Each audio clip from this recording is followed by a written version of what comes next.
In today's video, I am going to teach you how to add single contact to Constant Contact list. Start by logging into your Constant Contact account and looking at the main dashboard. On the left-hand side, you will see the navigation menu where you can move between different areas of your account.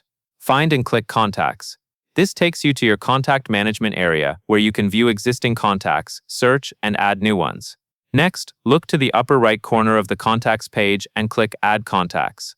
Constant Contact offers a few different ways to add people, depending on whether you are adding one person or importing a larger list. For this tutorial, you want to add just one person, so choose the option that says Add a Single Contact.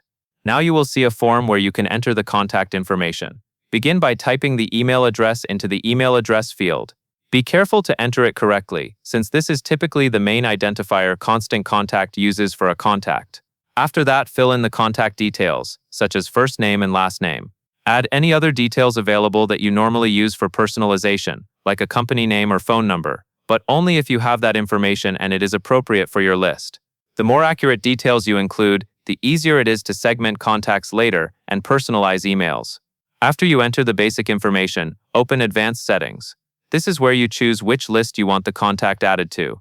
Select the specific list you want them on, especially if you manage multiple audiences or campaigns.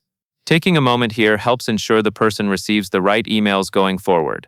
Before you save, go below the email field and check the box that says I have permission. This is important for compliance and deliverability. Only add contacts who have given you permission to email them, such as through a sign-up form, a purchase process with opt-in, or a direct request to receive your messages. Finally, click Save. Constant Contact will store the contact, attach them to the list you selected, and you should then be able to find them in your contacts section. And that is all there is to it.